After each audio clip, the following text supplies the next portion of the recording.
Estimados amigos del canal Un alma para el mundo, hoy en nuestro apartado de testimonios traemos pues a una persona extraordinaria que nos ha llegado de Kenia. Se trata de Bernard Deritu, que hace poco fue ordenado sacerdote y hoy está con nosotros en Murcia ejerciendo su ministerio. Pero antes de nada vamos a pedirle que nos hable un poco de su infancia, su familia en Kenia. ¿Qué tal tu familia? ¿Cómo viste la infancia? Etcétera. A ver. Muchísimas gracias. Yo nací en el centro de Kenia, a los pies de Monte Kenia. Monte Kenia es conocido porque es el segundo más grande de África, después de Kilimanjaro. Tiene como 100.000 metros. Y es un distrito mayoritariamente campesino en el sentido de que se cultiva té y café. De hecho, de pequeño lo que hacía es hacer días en la escuela y días cogiendo té en el campo. Y lo que me acuerdo de la infancia es que cuando yo tenía 5 días,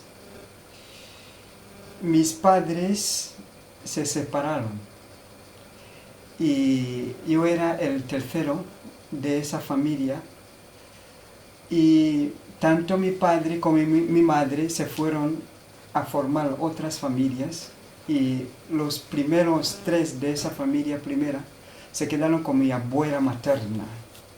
Y a partir de ahora voy a contar cosas que quizás de mi familia están muy relacionadas con mi abuela materna. Ahí me crié y mi abuela cultivaba té, como he dicho, y café, pero como una familia del campo es pobre, y entonces a causa de que no teníamos dinero para tener obreros en el campo, teníamos que hacer días de colegio y días de coger té en el campo. Y era un poquitín duro, digamos, en ese sentido. Y que también mi abuela no era creyente. Uno puede preguntar, por ejemplo, cuál es la situación de la iglesia en Kenia y en qué ambiente me encontraba. Pues me encontraba en un ambiente muy protestante en ese sentido, porque Kenia es una antigua colonia de los ingleses, y entonces catolicismo en la mayoría de los distritos es muy bajo. La media en el país es 1,25% del país. En mi propio distrito quizás un poco alto, pero en toda la familia extendida la mayoría son protestantes, tanto de la familia nueva que formó mi padre y la familia nueva que formó mi madre, y también mis tíos son evangélicos, son evangélicos. Eso es lo que puedo decir de mi infancia. Y estudié primaria en un colegio de día que está a unos 2 kilómetros de la finca de mi abuela, y 8 años de primaria y 4 años de secundaria. En secundaria tuve la suerte de ingresarme en un internado que tenía como 1,000 alumnos. Y en este internado éramos como unos 300 católicos, y el resto eran evangélicos y 1 o 2 musulmanes. Y de los 300 católicos era muy difícil conseguir la misa una vez al año. Era muy difícil, porque el distrito en sí tiene parroquias muy extensas, que cubre sitio muy extensa, y tiene la parroquia, que es la iglesia principal, y iglesias locales que están distribuidas en el campo. Por ejemplo, en aquel entonces la parroquia tenía unos 20 iglesias locales, y en la parroquia vivía el párroco y su ayudante, 2 sacerdotes para cubrir un distrito que tiene como 100 kilómetros cuadrados. Entonces era muy difícil a llegar a todo. Si el sacerdote no llegaba a las iglesias locales, no iba a llegar a los colegios, ni los internados, ni los de día, ni nada. Y entonces teníamos quizás como suerte un sacerdote que es misionero y que está de vacaciones, y si tenía un sobrino o alguien que estaba en el colegio, le invitaba para venir. Y así teníamos misa en los 3 meses del colegio, porque son 3 semestres en el calendario escolar. 3 meses de colegio, 1 mes de vacación y 3 meses más, y así 3 meses de vacaciones en todo el año. El resto de los días uno está en el colegio. Pero este colegio tenía una ventaja, o sea, ingresarse en un colegio internado tenía una ventaja, en el sentido de que uno dejaba de trabajar en el campo a combinar tanto el trabajo como con los estudios, y en ese sentido tenía la suerte. Mis 2 hermanas, que son mayores que yo, dejaron de estudiar muy pronto y se casaron, en matrimonio, digamos, de hecho, y siguen con esos matrimonios. De ahí tengo unos cuantos sobrinos. Y esa era mi infancia. Si tu familia, toda ella, no era católica, porque eran evangélicos, ¿no? ¿Cómo tú te hiciste católico? ¿Cómo fue eso? Pues una de las cosas que me acuerdo de pequeño acerca de mi vocación y de mi fe como católico era la catecista. Mis padres nos llevaron a bautizarnos cuando éramos recién nacidos, como católico, y eran católicos, aunque estaban en un matrimonio de hecho. Nos llevaron a bautizarnos de pequeños, pero cuando se separaron, se fueron a iglesias evangélicas. Y me quedé solo, porque me fui a la iglesia para hacer el catecismo para la primera comunión, y me quedé con la familia de la catecista, porque tanto mi abuela, que vivía con ella, no era practicante de nada, de hecho había rechazado la fe. Luego, por gracia de Dios, enseñé a mi abuela catecismo y se bautizó, se hizo católica con 60 años. Pero los primeros 15 años que vivía con ella, lo tuve muy duro porque estaba muy opuesto a la práctica de fe y todo acerca de... una cosa que debería decir de mi abuela es que se quedó viuda muy pronto, con 40 años, tenía 40 años, y entonces la vida le era dura en todo, y entonces había rechazado la fe, y también que quería sacar a la familia adelante con otros, nietos que habían también quedado con ella después de fallo de los matrimonios anteriores, como la nuestra. Y entonces yo seguía la catequesis en la iglesia, y la persona que me ayudó mucho era la catecista. Y os puedo decir que cuando una persona laica coge de verdad su fe y lo vive, puede hacer mucho bien. Y eso estoy de acuerdo a causa de la catecista. Por ejemplo, me acuerdo que me dio una cosa que era muy buena, que era, si quería superar los exámenes y aprobar, o sea, ser el primero en los exámenes, que tenía que rezar, proponía que rezase una novena de rosario todos los días, 9 días antes del examen. Y hice la prueba y me salió. Y di cuenta que antes de cualquier examen grande, lo que me hacía falta era una novena. Y empecé ahí. Y puedo decir que Nuestra Señora no me dejó, porque no se puede explicar cómo había quedado ahí con tanta gente opuesta a la fe esa, católica, y siguiendo ahí siendo católico. Y me ayudó mucho Nuestra Señora, digamos. Y la catequista de la cual se valió Nuestra Señora para orientar tu vida de fe.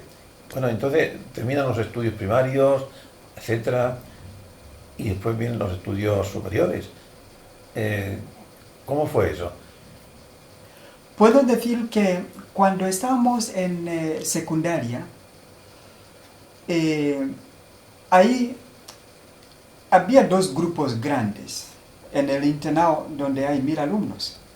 Y discutían mucho teológicamente.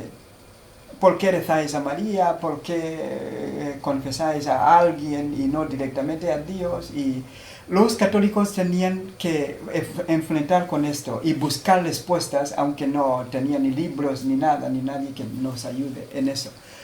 Y entonces, un compañero de clase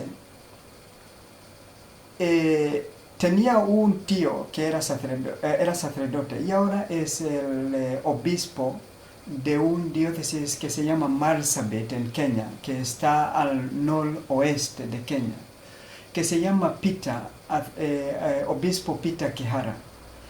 Y su sobrino, que era mi compañero de clase, se había hecho católico cuando estábamos en el colegio este. Teníamos todos los años un grupo pequeño de unos catecúmenos que hacían catecismo y todos los años se convertían unos cuantos. Y este era uno, que se llama Father Charles Wambugu. Con el contacto que tenía con su tío, que era sacerdote y estaba en Colombia, él es misionero. En aquel entonces, quiso ingresarse en seminario después de terminar cuarto de secundaria. Y yo pensé que también Dios me llamaba ahí. Y de hecho hice una aplicación que me admiten, me acojan en el seminario. Pero el director de vocaciones en aquel entonces me dijo que mirando mi familia, mi situación, que mi familia no estaba en condiciones de acoger una vocación así. Y me dijo que era mejor salir primero con una carrera y si Dios me iba a llamar luego, que hubiera sido posible quizás recoger el tema de ser sacerdote o una vocación. Y entonces terminé secundaria y empecé la carrera y hice ingeniería industrial. Y cuando el primer día de clase me llamó mucho la atención un chico que a mi modo de ver con los temas que estábamos tratando en clase sabía demasiado para, digamos, que ya éramos nuevos y toda la materia era nueva, las matemáticas, y le pregunté y me dijo que los 2 años que habíamos quedado fuera del colegio, porque cuando uno terminaba secundaria con unos 17 años, 18, no se ingresaba enseguida porque había un atasco de los acogida en las universidades públicas y era la competición era muy digamos, habían como 8.000 plazas para unos 500.000 estudiantes que hacían cuarto de secundaria. Y entonces ingresar ahí y tener una beca de gobierno era muy difícil. Y di cuenta que este chico sabía mucho y me dijo que había estudiado en los 2 años que habíamos quedado fuera. Y por eso, y entonces me hice amigo suyo. Que se llama Joseph Mwangi, es el que me llevó a un centro de la obra. Y de ahí supe un sitio donde se podía estudiar, se podía tener amigos y se podía también ser atendida espiritualmente. Conocí un sacerdote que es de la obra del Opus Dei y que, como habéis oído, yo no tenía una figura de padre porque había vivido con mi abuela y es una figura que necesitaba. Y este sacerdote se hizo padre, un padre, Padre tuyo. mi padre. Padre privado. Y de ahí conocí la obra. Muy bien. Entonces, estudiaste ingeniería Sí, y terminaste. Antes de terminar, ¿ya estabas en contacto con este sacerdote? sí, Sí. sí. Bueno, y después este sacerdote te sugiere la posibilidad de ser tú del Opus Dei. ¿O cómo fue eso? Yo lo que puedo decir en cuanto a la vocación la da Dios. Pero la primera vez que me fui a este centro, la amabilidad de la gente, la acogida, el hecho de que teníamos muchas cosas que hacer juntos y el tema era que incluso en lo que predicaba, en las meditaciones y las bendiciones que daba los sábados por la tarde, era para hacernos mejores personas. Primero, en primer lugar, la fe se asienta en una persona humana. Y en primer lugar, cada uno es persona y debería ser humano, digamos, en ese sentido. Y entonces es lo que se trataba ahí en ese centro. Que tú, si eres estudiante, la pregunta era, ¿estudias? ¿Qué tal sacas tus notas? ¿Estás en contacto con tus padres? ¿Lo llamas? Y eso me cayó muy bien, porque quiere decir que era un sitio donde me cuidaba como persona, en primer lugar, pero que también di cuenta que había una biblioteca muy buena, que se estudiaba bien, y que también había libros buenos, muy buenos, muy bien escritos. Me acuerdo que un libro que leí, el primer libro que leí en este centro era El Camino, escrito por San José María Escrivá. Sí. Y ahí había como un tema que se titula Estudio. Estudio, y me encantaba mucho porque sugería que una hora, por ejemplo, un punto que me acuerdo, una hora de estudio es una hora de oración. Y eso es una cosa que me cayó bien. Entonces, mientras iban asistiendo los medios de formación, me di cuenta que a mí también Dios me llamaba.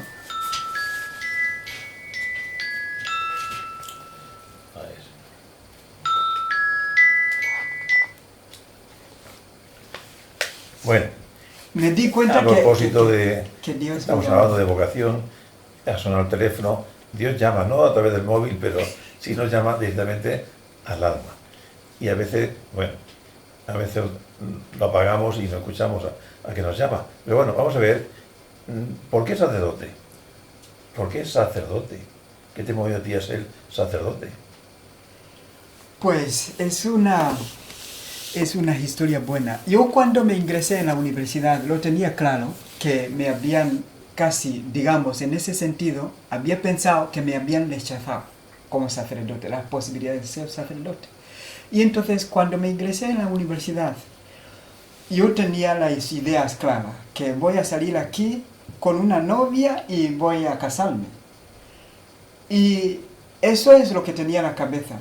Pero al parecer, cuando me acerqué al centro y empecé a leer los libros y a ver cómo estaba la sociedad, me di cuenta que Dios también me llamaba a más cosas. Y en este centro me explicaron que no hacía falta para vivir la vida cristiana, digamos, muy fuertemente, no hacía falta ser sacerdote. Se podía ser, a causa de mi familia, del tema de mi familia, se podía ser un laico muy comprometido. Y de hecho me hice de la obra como un agregado, que son célibes y que también vive compromiso cristiana atendiendo a los medios de formación que dan en los centros de la obra. Ahí me hice un laico y miembro laico de la obra. Y cuando estaba en ello, empecé a trabajar en un proyecto cuando terminé mi carrera, en un proyecto que tiene una orientación social, que decía San José María, que los laicos debería reunir con otros miembros de la sociedad para intentar que la gente que vive marginados, digamos, en las ciudades grandes y que no vive, digamos, en cierto sentido, la dignidad humana, que intenten hacer proyectos o cosas que pueden aliviar las necesidades de estas personas. Y de hecho es una cosa que nos dice el actual Papa Francisco con mucha frecuencia, que no podemos vivir a espalda de tanta carencia que vive la gente. Y entonces me propusieron a empezar lo que hoy en día es conocido como East Trans College of Technology. Es un instituto de formación profesional que está en el este de Nairobi, lo que llaman ahí East Trans de Nairobi, y este instituto trata de coger la gente. Por ejemplo, está ubicado en un barrio que tiene como 300,000 habitantes que viven en chabolas, y los chicos dejan de estudiar muy pronto y empieza la delincuencia y la policía buscando a la gente, matando a la gente por todas las partes. Y entonces el proyecto trata de eso. Estaba trabajando ahí y trabajé ahí unos 10 años y me surgió la idea de, para tener ideas claras, si pudiera venir a España a estudiar teología. Pero allí, ya en Nairobi o en Kenia, ¿ya te surgió la idea de ser sacerdote o no? ¿O fue en España? Yo lo que tenía en la cabeza es estudiar la doctrina social de la Iglesia, sí, estudiar teología. Y luego, si Dios me llama más adelante, diré que sí, dependiendo, con las circunstancias, la familia.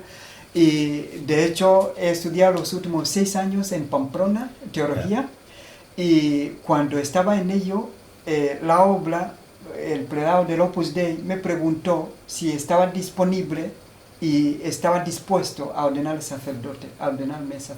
Y dije que sí.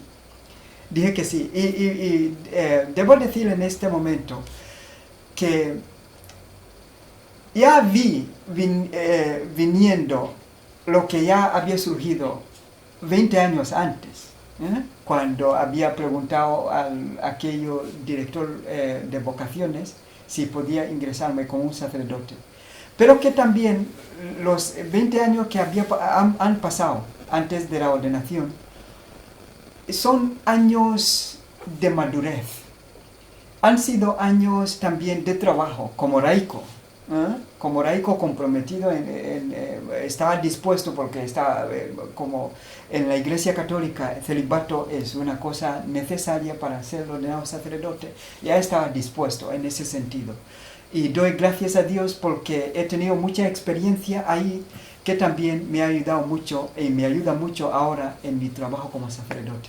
Bueno, ya vamos a ir con la idea de ser sacerdote. ¿Qué añadía o qué añade a esa condición de laico comprometido? Pues bueno, decir, tú eres un laico comprometido, hacías muchas tareas, tanto en Nairobi como aquí. ¿Qué añadía después en ser sacerdote? ¿Qué te ilusionaba? ¿Qué veías tú en el sacerdocio para decir, bueno, yo estoy dispuesto? En primer lugar, puedo decir que cuando estaba en secundaria, el internado, vi la carencia de sacerdocio, de sacerdotes. ¿Okay? Faltaba sacerdotes. Y hay muchas veces que había intentado acudir a misa y tenía que andar unos 7 kilómetros, ida y vuelta 14, y para asistir a una misa y luego volver a casa, y no era fácil. Y entonces esto me atraía para ser sacerdote.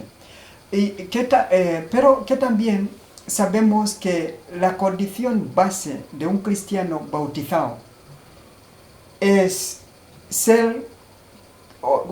por ser cristiano, por ser bautizado, delante de Dios tenemos los mismos deberes.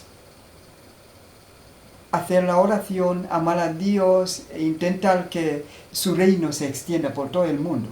Y en ese sentido, tanto los laicos como los sacerdotes están implicados.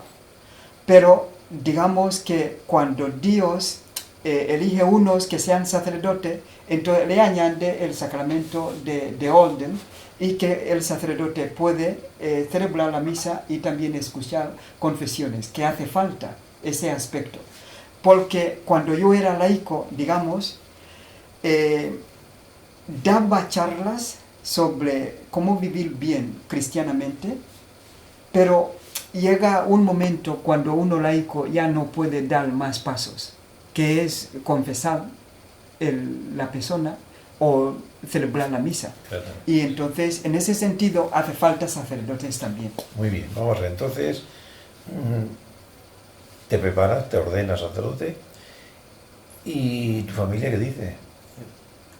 Si tu familia no era católica. Buena pregunta. Doy gracias a Dios que mi familia han quedado muy tocados con mi ordenación.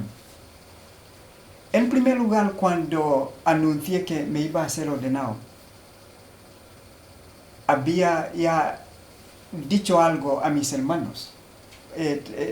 Tengan en cuenta que en un momento dado recuperé la familia de mi madre, la familia nueva, y somos 7 hermanos en esa familia, los 3 que habían nacido y los otros 4 que han nacido. Y tengo 2 hermanos que me siguen, que la pregunta era si merecía la pena hacer el viaje a Roma para asistir a la ordenación sacerdotal. Y cuando anuncié, me dijeron, somos de un distrito que somos muy emprendedores en ese sentido, y mis hermanos me decían que quizás no merece la pena gastar tanto dinero, y con el tema de contra la inmigración, cuesta pagar el visado, pagar el viaje. Y entonces me habían dicho que no iban a venir. Hasta cuando les dije que tenía 2 amigos, 2 matrimonios, y ambos maridos en estos matrimonios eran amigos del colegio internado, que dijeron que iban a venir a Roma para la ordenación. Y entonces cuando oyeron esto, mis hermanos dijeron, los de fuera van y nosotros los de familia no van. Y entonces empezaron a recogerle cursos y por fin vinieron unos 12 personas desde Kenia a asistir mi ordenación. 2 hermanos, un sobrino, un tío, mi madre, mi abuela. Mi abuela, la que había salido en la historia esa mía, que tiene 87 años. De hecho, una anécdota muy graciosa sobre mi abuela es la siguiente, que mi hermano me llama y me dice, oye, estamos con el tema de abuela y pensamos que el viaje va a ser muy duro para ella con 87 y que no había viajado antes. Y entonces mi hermano me dijo que tú desde España tienes que llamarla, decirla que no. Y cogí el teléfono para llamarla, que vive en un campo con animales, cabras y vacas, y corriendo y bajando y subiendo monte a esa edad. Anda bien, sin bastón, sin nada. Doy gracias a Dios por eso. Y cuando la llamé, me dijo que yo he preparado todo, mis cosas, y voy a ir a Roma. Y le dije, pero abuela, ¿sabes que yo los últimos 6 años he estado estudiando, digamos, tiempo completo, y no puedo pagar ni un céntimo? No puedo aportar nada en ese viaje. Y mi abuela me dice lo siguiente, que yo no necesito nada, he estado ahorrando los últimos 3 años para hacer este viaje. Y mi abuela era la primera que pagó su viaje total sin pedir ayuda de nadie. Sus ahorros, gasta muy poco porque vive en el campo. Y se quedó muy encantada cuando vino a la ordenación, porque toda la familia, aunque es evangélica, menos mi abuela, conocieron una cara, digamos, más amplia, la otra cara de la Iglesia Católica que no conocían antes, y se han quedado muy encantados. conocer a Roma, comienzo del cristianismo, el Papa, el Vaticano, han conocido muchas cosas y han quedado muy encantados. Bueno, y vino la ordenación sacerdotal y después la primera misa, que fue un poco aventura, ¿o no? Sí, sí. Era una aventura. Me acuerdo la primera misa la hice en la cripta de Santa María de la Paz, que es La casa central del Opus Dei, en Roma. donde está enterrado San José María, y Don Álvaro etcétera, y Don y Javier. Don Javier. Y entonces celebré ahí la primera misa. Y doy gracias a Dios porque pude rezar ahí con, o sea, me sentí muy, muy cercano al centro de la obra y rezando con toda la gente de casa. Y entonces, en esa misa, una de las sorpresas que me pilló ahí era la siguiente, que la misa que iba a celebrar estaba prevista a las 11. Y habíamos sido ordenados unos 34 y entonces faltaba altares para celebrar las primeras misas. Y entonces la misa iba a durar como mucho 45 minutos y había quedado con los que venían de Kenia que la misa aquí en Europa en general es corta. Digamos, no se canta mucho y entonces hay que terminar para que el siguiente dé paso al siguiente. Y entonces cuando empecé la misa me di cuenta que los que me ayudaban habían sacado sillas incluso en el pasillo porque no cabía la gente. Y vivía en un centro cerca de Viratevere que se llama Villa Chaqueti, unas 10 chicas jóvenes de Kenia que estaban estudiando ahí. Yo no conocía aquello, que vivían ahí. Y bajaron con libros, digamos, yo había hecho un repertorio o un cancionero sencillo para el canto. Pero ellas bajaron con libros impresos y la misa duró 1 hora y media. Porque había mucho canto y me quedé muy, muy, muy conmovido y ellas también. Porque claro, según tengo entendido, en Kenia una misa de media hora parece que no es misa. No. Tiene que ser larga. Sí, habitualmente es porque la gente no tiene la posibilidad, habitualmente, especialmente en el campo del país, que la mayoría hasta hace poco vivía en el campo del país. Tienen misa una vez cada mes, por ejemplo. Y entonces, si uno ha esperado un mes entero para asistir a una misa dominical, que sea algo más que 30 minutos. Sí. Y es que también es muy social todo y habitualmente dura 1 hora y media, 2 horas. He observado que concretamente en Pamplona hay muchos estudiantes africanos. Y yo pregunto, ¿quién subvenciona todos esos gastos? Yo puedo decir que estoy muy agradecido con los estudios que he realizado aquí en España. Aunque digan que la sociedad ha quedado muy secularizada, también puedo decir que hay gente muy buena. Yo soy un beneficiario de una fundación que se llama CARF, que es Colegio Académico Romano Fundación. Esa fundación es la que me ha concedido becas para la estancia, porque el nivel económico de mi país y la aportación que hubiera tenido que hacer mi familia para sacar la carrera adelante o los estudios, no hubiera sido posible hacer estos estudios. Y entonces estamos muy agradecidos y hemos visto gente que aporta con su dinero, con su, digamos, su testamento final, dejándolo todo para que hayan sacerdotes en la iglesia. Muy bien. Bueno, y después de todo ese recorrido desde la infancia, etcétera, vienes y aterrizas en Murcia. ¿Qué haces en Murcia?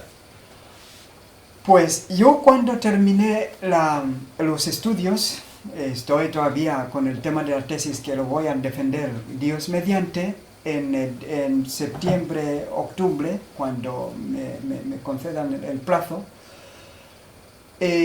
Pensaba que después de la ordenación me iba a regresar a Kenia enseguida. Y de hecho cuando me dijeron que está pensado que se hiciera unos 6 meses de prácticas pastorales aquí en España, pensé que eso no aportaba nada. Pero debo reconocer que me ha caído o me ha tocado hacer práctica pastoral aquí en Murcia. Y llevo ahora un mes, más o menos, y la experiencia ha sido muy buena. Ha sido muy buena. Una cosa que quizás el que escucha debería saber es que aunque hay muchas personas que trabajan en la sociedad, sociólogos, los que conocen la sociedad, el sacerdote también con el tema de escuchar las confesiones, dirigir las almas en dirección espiritual, es uno que acoge enseguida el pulso de la sociedad y se ubica en las familias, ayudando que viva la fe. Y eso, el último mes que he estado aquí en Murcia, lo he pasado muy bien. Puedo decir que lo he pasado muy bien, porque uno se siente muy útil y muy importante, digamos, en la sociedad, aunque la sociedad no lo conozca así, parte de la sociedad, pero es así, con las familias y con las meditaciones que uno da para ayudar que la gente viva la fe. Bueno, tú has tomado el pulso a los murcianos. ¿Cómo es ese pulso? ¿Qué tal es el pulso de los católicos de Murcia, de la región de Murcia? Pues dependiendo donde uno mira las noticias, puede tener unos prejuicios que caen por los suelos cuando uno entiende la sociedad y tiene esa ventaja de dirección espiritual, de confesiones. Y entonces, aunque llevo como 2 meses y medio como sacerdote, el último mes que he estado aquí en Murcia, lo que me ha dado, digamos, de verdad como sacerdote, porque ahora no estoy estudiando, no estoy haciendo la tesis, estoy 100% sacerdote, digamos, en ese sentido, aunque eso no quiere decir que un sacerdote no debería estudiar. Sí. La formación es continua y uno debería seguir. De hecho, intento a sacar unos 2 horas de leer algo que me ayude en entender la sociedad. Y aquí en Murcia lo que puedo decir es que me ha sorprendido mucho, que hay mucha gente que acude a los retiros mensuales, a la confesión, a la misa, aunque digo, son vacaciones, me ha sorprendido mucho que haya tanta gente. Muy bien. Que lo que esperaba. Y para terminar, dirígete seguramente muchos jóvenes que les gustan mucho estos medios de comunicación, estén escuchando este testimonio. ¿Qué le dirías a esa juventud que está un poco, a lo mejor, despistada, un poco desorientada, buscando un camino? ¿Qué le dirías? Dedíquete a ello. Pues, si cada persona cuando nace en una sociedad tiene lo que trae a esa sociedad y no la puede dar nadie más. Si él es persona que Dios cuando naciste había visto que será un médico, habrá que trabajarlo para ser un médico. Y si será un sacerdote, una monja, un laico comprometido en la sociedad, pues sería algo muy bueno trabajar hacia aquello. Yo hasta ahora que he estado estudiando, aunque trabajé unos 15 años antes de recuperar el estudio de teología, puedo decir que a los 40 años he bebido mucho de la sociedad, estando sacando de la sociedad. Y llega un momento cuando un hijo de una sociedad debería dar a la sociedad. Y entonces uno no puede estar, como decía el Papa, aburguesando en casa con los pies en un sillón y diciendo que no, yo no puedo estudiar esto, no puedo hacerlo aquello, no puedo hacer lo otro. No. Si una carrera debería durar 1 año, o 2 años, o 4 años, que dure 4 años. Y que el que puede, digamos, aportar a la sociedad, que aporte cuanto antes, cuando pueda. Y en cuanto a la iglesia, siempre hará falta cristianos muy comprometidos. Y uno no puede dejarse llevar y decir que lo de vivir cristianamente es muy difícil y yo ahí no me van a pillar. No, uno no puede decir eso, porque la iglesia te ofrece, digamos, medios de salvación y medios de felicidad. Para ser feliz, lo que hay que hacer es vivir la caridad empezando con Dios, la oración, los deberes con Dios. Y para la sociedad te ofrece a veces otras cosas que no te dará la felicidad que buscas. Entonces, cuanto antes te acercas a Dios y seas fiel a Dios, mejor para tu vida. Muy bien, pues le damos muchas gracias a Bernard, el padre Bernard, que está ahora recién ordenado, está ejerciendo su sacerdocio en Murcia, y le deseamos que su estancia aquí dé mucho fruto, como lo está dando con la gente joven que va a sus meditaciones, con los que acuden a su confesionario. Y ten en cuenta que él suele confesar en San Lorenzo. ¿Qué días? Sí. Pues mañana mismo iré a confesar por la tarde. Muy bien.